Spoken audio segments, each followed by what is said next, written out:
Alright guys, welcome. I'm making this to share some of the harsh realities of organic dropshipping. So I'll be showing you what has changed over the years, what the current state of the game is, and where I see this going, okay? So the first harsh reality is going to be the current state. If you are trying to get into organic dropshipping or you're trying to find your first winner, then I'll break it down to you, okay?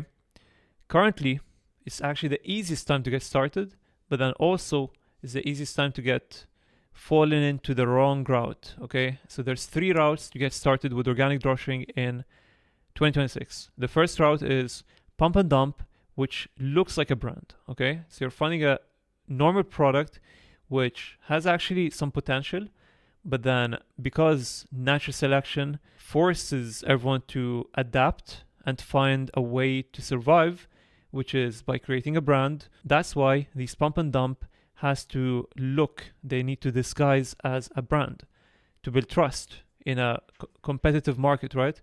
So that's the first route. The second route is the unethical way. So you run a product regardless of how bad it is, and then that's like 20% of the work. 80% is going to be the marketing, which is going to be like storytelling to, convince customers that it's a failing business and so on, so that they can purchase, right? So that's the unethical route. The third route is branding.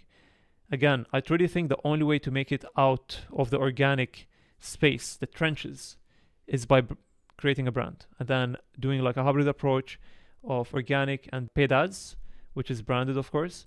So that's what I'm going for, okay?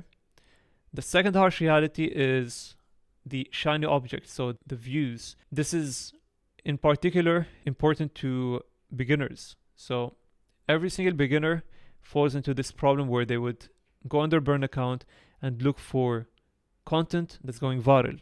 And then if they see that it gets a lot of views, likes, they would run the product. But the problem is that views does not equal sales. And I had to, find out the hard way. So I got over 50 million views on random pump and dumps before I realized that I needed a branded product. And that's where I found my first winner. Got over 200 million views on that one. But views does not mean sales. I have to emphasize this point because even with the 300 million views, I had to slowly keep on fixing the format until now I get less views but more sales because my format is, engineered in a way that will convert more. It's just how it is. So the next time you're looking for a winner or just the next product, make sure that you look at the comment section, at the value of the product. Why would I buy this? Why would I sell this? Right? There's a lot of questions.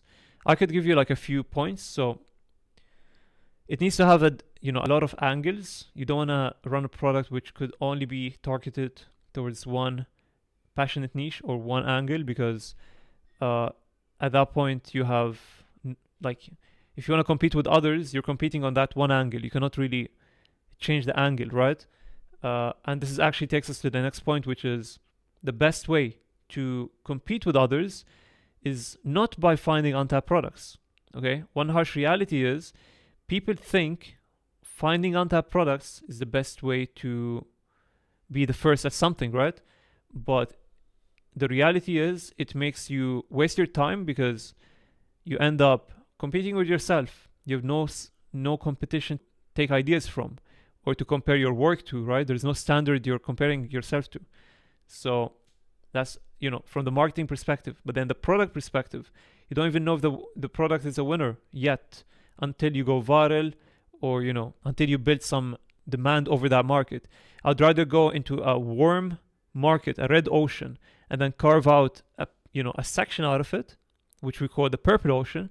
So I'll give you the perfect example. This little camera which everyone runs, right? The camera that you put on your chest.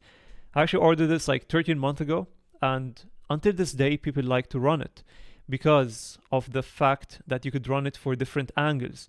So when I first bought it, it was for the car niche. Nowadays, you could run it for soccer, for skiing, for horse riding, whatever you want. So the fact that you could run it for different angles is what made it last this long, right? So that's the first point. The next point I want to give you about the untapped products. So instead of going for untapped products, pick products which has some potential, some data. So this camera, right? You could take the same idea, not the physical form, but the idea is that it's a mobile camera. You move around, you wear it, and you have a camera with you, right? Nowadays, people are selling glasses with the camera on top, right? So you could find something like this with a camera, and although this has never been sold before, it will work because it has the same idea, the same concept.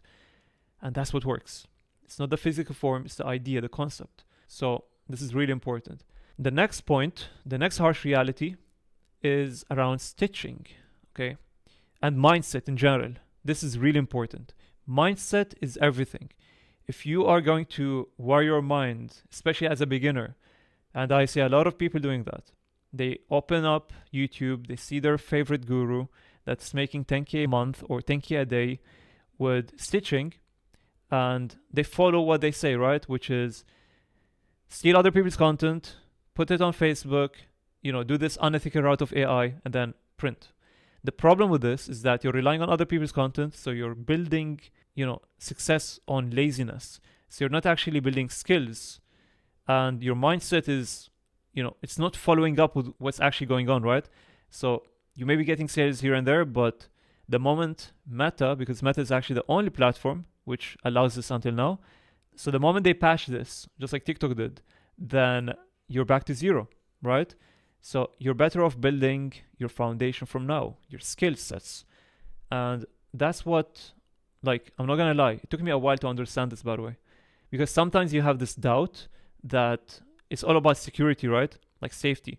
So you would ask yourself, why am I taking this path where it's uncertain? So I could be getting 10K plus a month, and then the next day I'm back to zero, right? So I didn't like this idea. But then I realized that if you actually build the skills, right? If you focus on the skill sets that will take you to 10K plus a day or a month, then you're going to have the confidence that you're no longer reliant on the product, but on yourself. And this is why mindset is important. You need to sharpen your skills. Don't go for the lazy route, because the lazy route, easy come, easy go, right?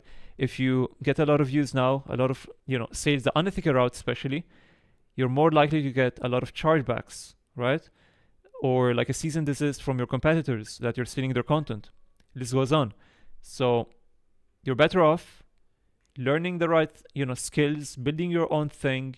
Let other people, steal your content is fine because you're the first person to post it, but then also you have the creativity to do whatever, but then they're limited to your content. Worst case scenario, I always like to say this, put your logo in the back of the, background so people cannot just take your content. So yeah, there's some workarounds. So mindset is not only important to make sure that you're doing daily input, but then also to persevere and keep on going, because whenever you fail, instead of taking it as a L, you take it as a lesson that, okay, now I'm sharpening my skill. So I wasted 2 months on this product, but actually I learned how to record. I learned how to, fix my hand movements, my lighting, the background, and so on. So when you focus on the lessons rather than failures, you're gonna, do better than the 99%. Next point is gonna be, let's see, what did I not mention so far about the harsh realities of this chaotic space right now? So it's unethical. Skills are better than fast numbers. The truth about finding products, so you don't want to go for untapped products, you want to go for something that's with a proven concept. I spoke about branding. I guess we could end this with where I see this going, shall we? So right now, I'm gonna be honest, the organic space is very embarrassing, okay? I truly think there's 2 lenses for the game. You either have the first lens or the second one. The first one is, that there's no competition, because truly there's no. Everyone's stitching, everyone's doing AI to the point where nobody is actually creating organic content. And by the way, I'm very pro AI, okay? You could create your own AI content, it's fine, but then make sure it's some sort of ethical. But yeah, as long as you're creating organic content realistically, but then also AI, you're on the good. So this will build confidence that take the opportunity, create organic content and create AI content. So do that and you're gonna be winning, because nobody is doing that anymore. Everyone's just stealing content and just stitching up, right? So that's the first lens. The second lens is create something that's meaningful from now, okay? So create your own content and then move on to paid ads. And that's what I'm gonna do.